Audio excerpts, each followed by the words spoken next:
Monsieur le rapporteur, maintenant que la discussion générale est close, vous souhaitez répondre? Oui, une réponse un peu générique qui permettra peut-être d'être sobre dans les réponses sur chaque amendement. Ils sont peu nombreux et encore une fois, les débats ont déjà eu lieu. Je voudrais simplement remercier la qualité de toutes les interventions, des soutiens pour la plupart d'entre eux, les évocations historiques, mondiales qui ont élargi le sujet et qui ont donné une dimension universelle à cette recherche de protection du bien commun qu'est la Terre. Merci pour toutes ces interventions. Je voudrais particulièrement saluer l'opiniâtreté et l'expertise de Jean-Michel Clément qui, dans ses combats depuis 4 ans, est à mes côtés pour les tenir, les faire porter ici et là dans différentes lois et qui, en permanence, aux côtés des opérateurs agricoles, a été à mes côtés pour ces combats-là. Merci Jean-Michel, c'était peut-être le moment de le dire également. Je voudrais simplement dire à Antoine Herth, pour qui j'ai une profonde estime, qu'il y a une place pour le débat d'idées. Je respecte vraiment la contradiction et j'ai le goût de la concorde, mais elle ne doit pas être faite au prix de la vérité. Et en tout cas, je voudrais simplement rétablir quelques faits. L'argumentaire que vous avez cité sur cette proposition de loi est typiquement, puisque vous savez, je l'ai fait en 48 heures, le dépôt, est la reprise d'une tribune que nous avons signée. Je crois qu'il y avait Brigitte Allain, il y avait Bertrand Pancher, il y avait à peu près tout l'hémicycle.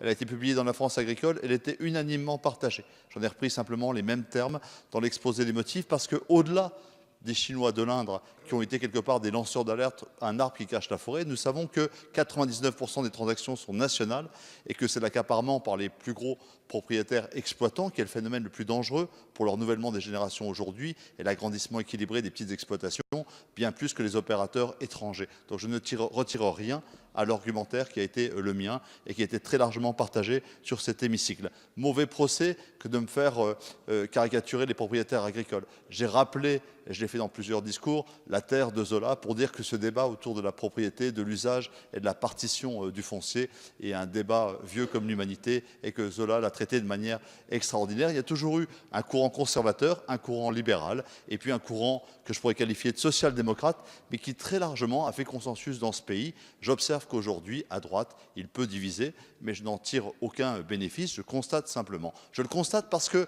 la proposition de loi que vous décrivez et qui a été déposée par la proposition de loi qui a été déposée, et vous décriviez la sobriété, elle pouvait être sobre. Elle est déposée par Daniel Grémillet, notre collègue sénateur, mon voisin lorrain, avec qui nous avons travaillé main dans la main sur ce dossier en lien avec le ministère pour trouver des points d'appui. Je peux refaire l'historique exact, mais ça serait un petit peu pénible.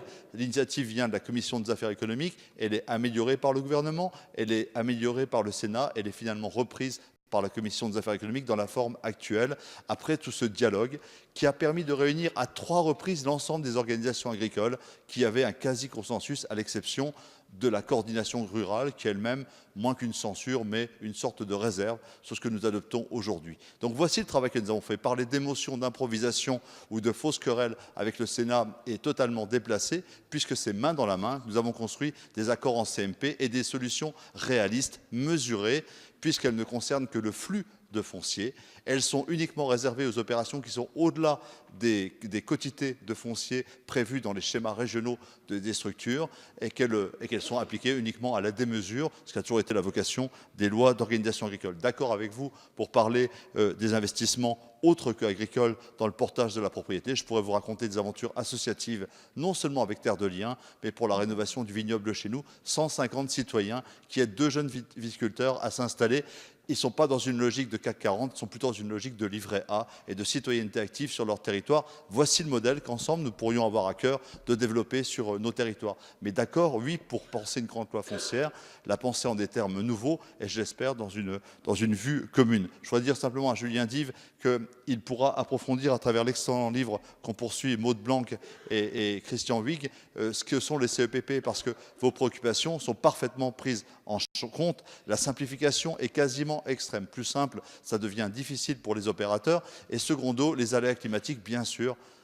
J'allais dire, on n'est pas tombé de la dernière pluie, c'était un mauvais jeu de mots, mais ils ont été parfaitement pris en compte. L'obligation de moyens est convertie par des résultats qui sont pluriannuels et qui permettent toutes les corrections que vous souhaitez et qui sont par ailleurs légitimes. Donc vos remarques sont sans objet, mais elles étaient par ailleurs fondées, elles ont été prises en compte. Je voudrais simplement dire, parce que j'ai pas eu le temps et ça sera ma dernière intervention longue, qu'à travers le CEPP, nous avons une véritable innovation publique. Et je voudrais qu'on s'en réjouisse aussi. Il y a les partisans de l'État qui disent que tout doit être réglementé, que ce soit des opérateurs publics qui font tout, qui s'occupent de tout. Ce système-là est essoufflé et ne marche plus.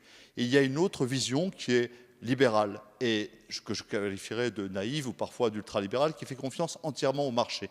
Nous avons avec le CEPP un partenariat public-privé qui me paraît particulièrement pertinent et dont nous devrions réfléchir la philosophie et la prolongation dans d'autres politiques publiques. C'est le cas notamment sur les territoires à énergie positive.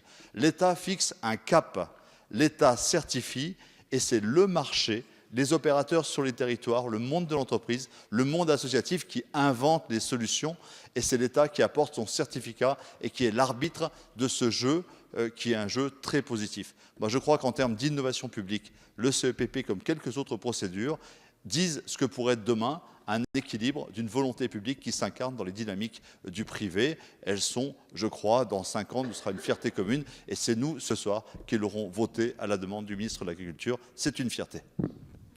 Merci, monsieur.